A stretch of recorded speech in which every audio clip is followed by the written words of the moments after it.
What's going on, you awesome creators? In today's video, we're discussing timetables. I know, a little bit boring, but it is so very important. I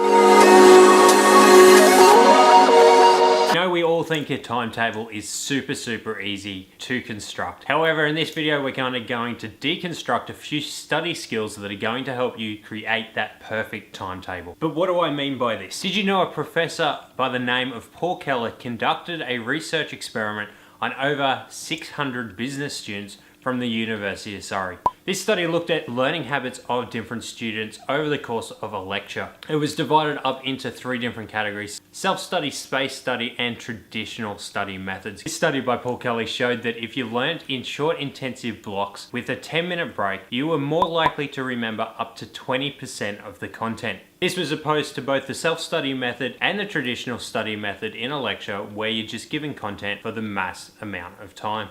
It's a little bit of a foreign concept. Imagine studying less and getting more out of it. That is exactly what this study showed. This study shows that learning in short intensive blocks is going to help your memory in the long run. So when it comes to doing up your timetable, it is super important that you give yourself chunks of 60 to 90 minutes and make sure that you have ample breaks in between.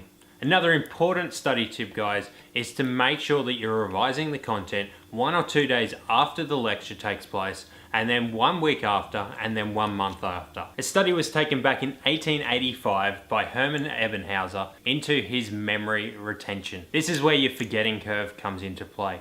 It shows that if you don't revise content regularly, you will eventually forget it, often quicker than you expect. Third tip is to revise your timetable at the end of every single week. This is so very important because it allows you to pre-plan for your upcoming week based on past history and how your outcomes were achieved. Let's jump into the actual constructing of your study schedule. I like to start this exercise with a really quick rundown of what I expect to accomplish in my ideal day. Remember to break these up into 60 or 90-minute slots because that is how you're going to remember best. Once I've got my ideal structure kind of planned out, I jump into either Mac Numbers or Microsoft Excel. These two programs allow me to create an awesome kind of template that I can use in future weeks, terms, or years. I'll leave a PDF version and possibly a real life version down in the description down below if you guys would prefer to use my template for this. By now you guys should have your study schedule and your class schedule kind of released for university. I would usually prioritize this information and put it in first because it is imperative that you guys show up to every single class. By showing up to every single class, you are actively engaging and participating in the discussions that will be had. Your lecturers will also include hints and tips that may not be covered in your class note that are going to help you on the exam later on in the semester. Whatever you do, do not miss out on class times. Now that you've got the class schedule kind of put into your study schedule, make sure you start mapping out different study blocks that you want to accomplish. This is where it really is important that you start following a SMART structure.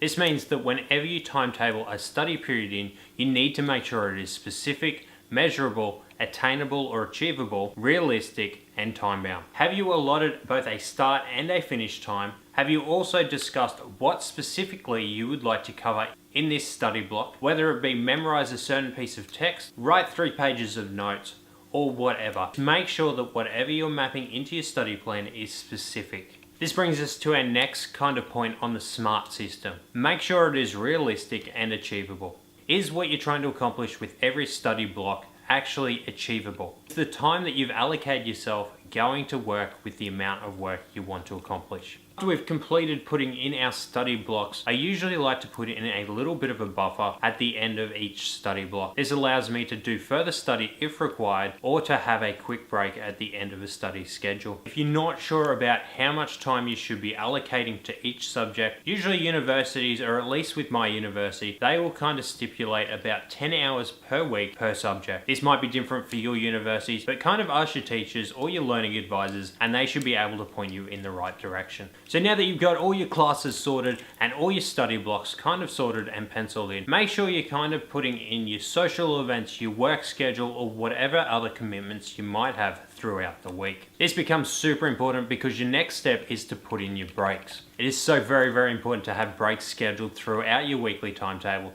to kind of catch up and rest. Now guys, the final step you usually want to pencil in towards the start of your week or maybe at the end of your week time to revise on your previous learning or study schedule. This revision of your previous study schedule is so important because you can kind of map out and have a look at the things that you have achieved or accomplished throughout that week. It is usually good to kind of track these things and see what you're accomplishing day to day and week to week. I do this in my bullet journal, and if you would like to see that, jump over to my other video, link in the description and in the card above. However, if bullet journaling does not interest you, why not just leave a little box to tick in the corner of each study block. In this way, guys, at the end of every single week when you come back to revise and plan your future week study timetable, you'll be able to see what you've accomplished and kind of organize your study schedule accordingly. This will allow you to allocate more time to certain things if you need to, and be a little bit more specific on what you want to achieve and what you actually have time to achieve in your different study blocks. Study schedules aren't always easy to stick by, but by developing these awesome habits, you're going to set yourself up for success. That is pretty much it for a study schedule. Hopefully you guys have gotten something out of this, and hopefully it's going to help you stop procrastinating and actually focus on your different subjects and making sure that you allocate enough time to every single subject.